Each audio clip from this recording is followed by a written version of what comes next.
quais que são os tipos, nós estávamos falando agora mais cedo, e vocês podem ficar à vontade, todo mundo conversar junto, sobre a obra de um jeito, é de outro, para não ficar antiga e tal, mas quais são os tipos de construções? Vamos pensar em residência, assim, vocês podem ficar à vontade, mas de personalidades, né? Não sei nem como é que fala, as características. Um é medieval, a outra é moderna, a outra, não sei os nomes não, vocês que sabem.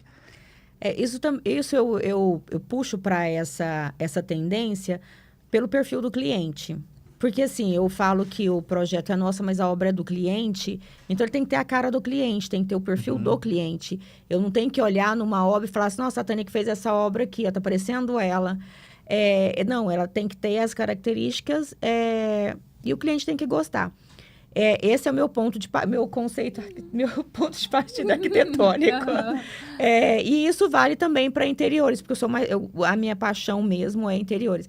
Da mesma forma, eu vou entender o objetivo que o cliente quer para aquele ambiente, a funcionalidade que aquele ambiente vai ter, e a partir daí a gente vai tomando forma. Eu tenho um estilo mais moderno, mais contemporâneo, né, para os meus projetos, para as minhas obras, meus projetos de residência, principalmente, né? Mas tem o estilo clássico também, que o pessoal aqui gosta muito, que são aquelas colunas brancas, sabe? Aquela casa mais branca com telhado aparecendo, ou não, né? Também tem.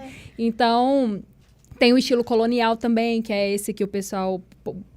aparece mais o telhado da casa, né? Que é um estilo mais, vamos falar, de casa de fazenda, né? Que é o estilo colonial. Mas a minha pegada é mais o contemporâneo, né? O contemporâneo um pouco moderno, né, Josilene? Acaba que o contemporâneo, ele junta. Ele junta com o moderno. Mescla. Quando você fala assim em estilos, a gente tem que lembrar que o passado, né? A gente que estudou na história da arquitetura, você vê lá no Egito. Como é que era a obra-prima do Egito? Uma pirâmide, né? Você tem lá depois os períodos da Grécia, os templos gregos, né? Depois em Roma, a arquitetura romana, já no ano 100. No período medieval, como é que eram os castelos medievais? No período moderno, já no início do final do Iluminismo, o Palácio de Versalhes, né? Mirabuloso o palácio. Depois você vem já para o século 2000, você tem o início da arquitetura moderna, antes um pouquinho o período eclético. Então, assim, cada período do século, a cada 30, 40 anos, 50 anos, a arquitetura muda. Por que a arquitetura muda? Porque a arquitetura é viva e ela evolui de acordo com a técnica construtiva, material de construção e também com os ideais da sociedade. E você vê uma comparação interessante. O período moderno na arquitetura brasileira, que foi referência internacional. Oscar Niemeyer. Todo mundo deve conhecer Brasília, né? Os palácios, a catedral, né? A Alvorada. Então, é uma arquitetura específica do Oscar Niemeyer. Ele tem assinado, tem né? assinatura. Vê lá, sabe o que é. Essa que é a história. Então, esse é um estilo. Ele criou uma própria imagem, uma arquitetura própria. Se eu falar em Zaha Hadid, é uma própria. Frank Lloyd Wright, específico, né? Mies van der Rohe, específico também. Então, se eu falar em Rui Otaki, também específico, a arquitetura brasileira, Rui Otaki. Então, cada arquiteto ganha fama quando ele tem uma identidade própria.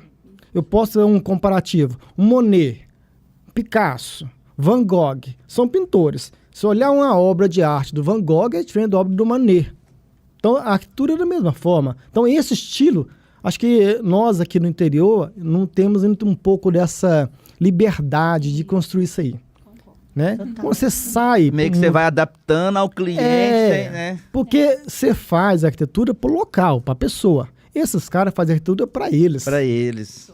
Entendeu? É diferente de você fazer, agradar o cliente. Querendo ou não, vai contra meio que os meus princípios, meus conceitos. Você acaba agradando o cliente. Porque assim, quem vai morar na casa? É ele. Não, eu queria muito que um cliente me contratasse pela minha arquitetura. Faz do jeito que você quer, né? Pelo meu perfil. Mas assim, infelizmente não é assim, a gente. Eu queria muito ter o dinheiro para pagar você para fazer do seu jeito. Do meu jeitinho. Não gostei, vou ali construir outra. Nem tanto pagar você, mas assim, para construir do jeito que você quer construir.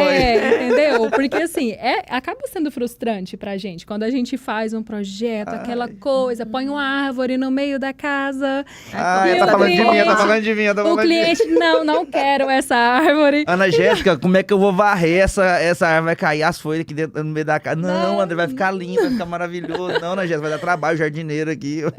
Aí então assim, meu sonho era poder ter uma identidade da minha arquitetura que as pessoas viessem até mim por causa da minha identidade. Mas, infelizmente, não é o que a gente consegue colocar em prática. Não entendeu? É na cidade não é nossa realidade. até... A gente tem que quase que ir atrás do cliente para ele poder, né? Então, assim, a gente tem que fazer o gosto do cliente mesmo. Infelizmente, assim. Ou felizmente também. Ainda bem que a gente tem essa possibilidade também, essa né? mobilidade toda, né? Gente, agora vocês perceberam a aula de história que o Gesley deu, Não, né? isso é minha cultura. Você percebeu? Eu não sei, eu nem conheço esse nome. Você percebeu a base que a gente tem, né? Você tá doido. Tem razão de vocês puxar saco dele. O homem é fera, rapaz. Eu conheço você, Gesley, né? De conversa desse tanto aqui de saber esses trem assim, não. Uma conversa meio rápida, assim, no lugar, né? Rapaz. O que acontece? O que elas estão comentando aí é uma realidade. Porque o mercado de Porá te induz isso aí. Aqui em Porá, o meu primeiro projeto que eu fiz foi em Brasília. Saí da faculdade, minha primeira obra foi em um condomínio chamado Vicente Pires. Na época, era uma invasão de terra. Era uma colônia agrícola e teve uma invasão de terra. E eu fui a primeira casa que eu fiz lá, acho que a terceira casa. E lá eu tinha o quê? Um cerrado, e o cara abriu uma rua. E eu cheguei lá para fazer o levantamento topográfico com o cliente. E ele falou assim, eu quero aqui que é o lote. Eu olhei para ele assim, olhei pro lote, no meio de um pasto. Você tem certeza que quero? É assim, sim. Eu fiz um sobrado, na época de 470 metros quadrados, no meio de um pasto, cerrado, não tinha nada. Uhum. E fiz de acordo com o cliente queria. Mas aqui em Porá, eu já tive a oportunidade de um cliente deixar fazer o que eu quero. E me deu a liberdade total. Para dizer, você pode fazer o que você quiser. Eu só preciso, assim, tantos quartos, a garagem... Me passou um programa de necessidade. E em cima desse programa de necessidade, você faz o que você quiser. Liberto. Você pode fazer. Eu achei o máximo. Teve 2 clientes dessa forma. Um eu construí em 2004, essa obra. E agora, recentemente, a casa do João Batista, da Poliana. Aquela casa você que fez? É, aquela casa. Eu tive um problema com o João Batista. Ele lá deixou você fazer o dia que você Não queria? deixou, não. Não deixou? Não. Porque era para ser em aço. Estrutura metálica. E era para ficar suspensa do chão. E o engenheiro, era o João Batista, não deixou, não, que era concreto e assim. Então, há uma briga, né, entre o arquiteto e o cliente. Mas é uma briga sadia, assim, só de adequar o projeto, não é? Mudou tudo, né? Não era o que eu queria. Mas eu consegui manter um piso elevado, né? Grandes vãos de portas. Não tem mais Eu conheço porta. lá, eu trabalhei pra ele. Pronto, então... Rapaz, que é aquele chão que você olha pra baixo e tem uns peixes passando debaixo da sala? Você lembra que eu que fiz o... Você que fez aquilo, você que teve... Foi. Caraca, velho. Massa, velho, porque eu conheço lá. Pois é. Muito, lá é assim, vocês conhecem lá também? É entrar e você ficar deslumbrado. Uhum. É que lá. Então, assim, o cliente dá liberdade, em parte. Lá eu tive parte da liberdade, né? Porque era para ser em aço. Era para ser obra-prima. Em Porá. Não há construção em aço, né? Eu fiz de uma casinha, uma salinha escolar de aço lá no Colégio Zatim. Inclusive, a Ana Jéssica desenhou para mim isso aí. Onde os meninos né? lá. Então, a primeira obra de aço, a casinha funcional, foi aquele lá.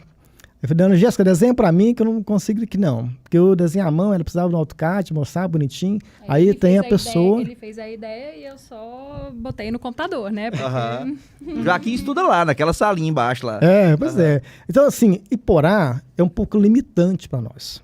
Porque às vezes tem uma vontade de fazer algo melhor, algo diferente, mas o conceito cultural da região te limita ou te direciona para aquilo que é cultural daqui. Você quer ver outra coisa que aqui no Porá tem muito, que eu acho? Que é, por exemplo, minha sogra.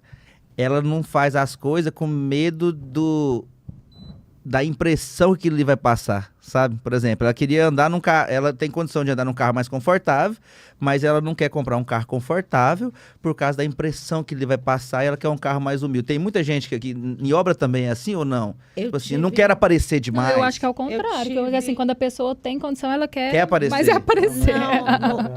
No início, eu tinha essas restrições, não só aqui em Porá, no comércio. A gente não pode criar uma coisa assim muito apresentável, luxuosa, porque as pessoas vão ficar Sim, constrangidas é. De de entrar. Só que com o tempo foram percebendo que as pessoas, pelo contrário, amavam. Todo mundo gosta de estar num lugar gostoso, acolhedor, aconchegante, bonito. Até a gente fica bonito num lugar desse. Então, assim, aí as pessoas começaram, não, vamos mudar esse conceito aí. E aí, assim, hoje já não tem mais essa restrição, não. Mas no meu início eu tive muito. Mas eu acho que já melhorou muito, assim, que como tinha só o Gesley como arquiteto, né, até pouco tempo, eu acho que o pessoal já conhece muito mais do que é o nosso trabalho, sabe? Então, é um trabalho de formiguinha mesmo. Até aos poucos eles vão entendendo que não é sobre valores, que não assim, que não é exibição, né? É conforto, é aconchego, né? Qualidade de vida. É qualidade de vida. Então, assim, E a gente está trabalhando devagar a muito gente constrói isso. nessa tecla de desmistificar, porque às vezes olham pra gente como algo supérfluo. Eu ia falar isso agora. Tem muita gente aí que fala assim, não precisa de arquiteto. Não. Arquiteto encarece obra. Não, nossa. Eu sei o jeito que eu quero fazer. Eu quero colocar uma exato. coluna aqui. Aqui eu quero uma parede, vai pôr uma pedra Quero aqui, um assim, vai ficar xadrez, bonito. quero um xadrez na parede, E um listado no chão. um listrado no chão ou Aqui uma eu quero 3 florzinha cortinas no pretas chão. pra agoniar os arquitetos que vai sentar aqui. Põe cortina preta em tudo, vai ficar bonito. Os arquitetos quase não partam não aqui dentro. Coração. Primeira coisa que eu falei, vamos ajudar o André a dar uma repaginada. Não, ela já mandou as opções pra mim. André, pelo amor de Deus, muda aqui. Tamo de presente, vai, muda, só muda. Por favor. Quando eu entrei aqui, eu senti assim, uma sensação assim. Você conhece o memorial do Juscelino Kubitschek? Assim, tudo Conheço. preto, né? Entrei assim, coisa fúnebre, né? Mas é porque é pro brilho ficar na gente, não no meu fundo. Deus, que nostalgia. Cara, mas assim, igual aqui, por exemplo, esse interior aqui, é realmente... Não, eu assim... Não, mas a gente não tá, Não. nós não vemos, a gente não essa- tá. É, Não, eu hora sei que nenhuma. não, eu sei que não, mas assim, eu já me reconhecendo, porque eu já converso com não. vocês em off aí, e tudo você já sabe, que assim, não tá do jeitinho que eu quero, mas foi tão gambiarrar o início, sabe, mexendo naquele negócio, e aí eu pensava assim, igual vocês falavam, as duas falou assim, ó, faz assim, eu vou te ajudar, eu monto o projeto pra você, vou nem te cobrar nada. Mas aí eu ficava com medo da execução desse projeto, entendeu? Claro. Entendeu? Mas é isso que a gente tenta, assim, que a gente tá com essa intenção de falar pro pessoal que para construir o feio e o bonito, você gasta o mesmo tanto. Ah, mentira, não fala isso pra mim. Porque é questão mais de bom barato, gosto, mais não barato, é? É sai mais questão, barato. sair mais barato, porque é questão de bom gosto e de foco. Você vai ali, ó, não, é assim, assim, assim que eu vou fazer. Se você tiver um profissional te orientando. Minha casa, minha vida, de 70 metros quadrados. O pessoal acha que, assim, é desnecessário um arquiteto. Às vezes vai gastar ali um Não valor tem como que lá fica irrisório. bonito, vamos dizer. E tem como ficar bonito, tem como ficar aconchegante. Sem agregar, sem onerar, sem extrapolar o orçamento Exatamente. pré-estipulado, entende? Então, assim, nós temos uma composição, um leque muito grande em porcelanatos, por exemplo, mas a cerâmica, ela vem atualizando de forma que eu consigo fazer qualquer nível de obra com cerâmica e ela tá linda, com valor. Só que assim, não dá para eu comparar as tecnologias, obviamente. Eu tô falando do aspecto visual. Tá, mas o meu orçamento, ele não dá, Tânia, para colocar um porcelanato de ponta. Tá, então vamos para uma cerâmica. Então, assim, é interessante, de acordo com o perfil do cliente, o cliente abre para a gente o orçamento que ele tem, as possibilidades dele. A gente vai trabalhar dentro das possibilidades. Uhum. A gente também não tem interesse em colocar uma faca no pescoço, é esse. Não é assim que funciona. Uhum. Então, assim, a gente consegue atender todos os nichos de clientes, entendeu? Só Todas vai, as classes. só vai dificultar mais pra vocês, né? Porque os trem mais caros, né? São mais... Aí a pessoa também tem que ter a humildade De- de direcionar o olhinho, né? De falar assim, não, eu tenho tanto, eu sei que eu vou chegar a tanto, né? Exato. Não, e assim, não querer, a gente também não faz milagre. É porque tem gente que passa um orçamento bem reduzido pra gente, mas ele não tem olhos para as possibilidades que ele tem. Aham. Ele tem olhos só para as possibilidades bem acima. Então, assim, a gente tem que entrar num consenso. Aham. Entende? A gente tá ali para quê? Para pegar a sua possibilidade, o seu gosto e harmonizar, deixar aquilo ali mais agradável, mais acolhedor, menos cansativo, menos extravagante. Então a gente vai trabalhar essas possibilidades ali, isso dentro do acabamento, né? É porque a gente já estruturou a obra, a gente já tá acabando ela, né? A Tânia é o inverso. Ela vem do design, o acabamento, depois que ela for achando arquitetura. É o inverso. Vamos ver se dá certo aqui. Ela é o inverso. Esse caso é tão interessante que quando eu mudei pra cá, isso foi em 2001, 2000, mudei pra cá em 2000. Acho que em 2000 eu fiz uma obra comercial, uma loja. Os mais antigos vão lembrar dela, chamada Tweed. Se é novo, não conhece a Tweed. Não conheço não. Ela já fechou já essa loja. Ela era aqui? Era aqui, onde você comprava as roupas de marca, que tinha Zump, Fórum, ela que vendia essas roupas aqui.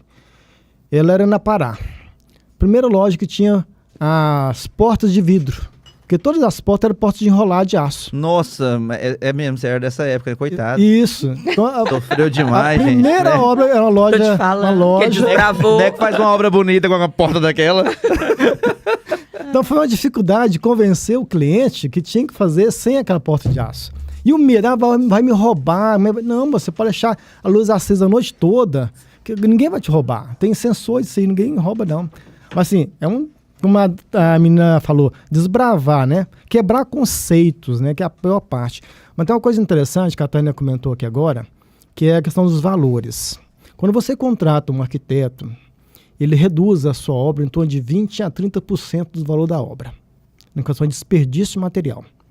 Você deixa o cliente agir sozinho por conta, da vez, um leigo, um pedreiro, um mestre de obra, ele não tem qualificação para isso, ele aprendeu na prática. Então, há um desperdício muito de material na obra. E o custo é alto disso aí. Você pegar 20% do valor da obra, você pegar uma obra de R$1 milhão, você gastar 200 mil, jogado fora, né? E a própria mão de obra também, né? A O própria desperdício mão de da própria mão de obra, que tem que desfazer. Fala lá. Porque o gerenciamento da obra, a gestão da obra é importante. Início, meio e fim, é um processo, né? Então você tem projeto para tudo isso aí. E a especificação dos projetos é calculado para que tenha custo reduzido. Ele é calculado para aquele tanto. E quando você não tem um projeto, você executa como você quer, você põe a mais, desperdiça material, você não tem controle do pessoal na obra. Então, o custo de uma obra sem o profissional é de 20% a 30% mais caro. Isso aí é muito Eu conheço casos aqui em Porá, que não pode citar nomes, do cliente te procurar, eu cobrei tantos % do valor da obra. Nossa, caríssimo, você vai cobrar isso tudo? Uai, é o valor da obra, cara, eu só estou cobrando uma porcentagem. Você tem coragem de pagar uma corretagem de 5% num corretor, que não faz nada, praticamente só conversa, negocia, e eu vou ficar aí 1 ano executando essa obra, eu te cobro 5% da obra, você acha caro? Cara, você gastar 30% e depois jogar material fora. E ele joga fora e não te paga 5%. Ele pede 20%, mas não paga 5% para você. Depois, no final, eu te procuro. Me dá uma consultoria, o que eu faço para melhorar isso aqui? Dá vontade de olhar assim para ele assim.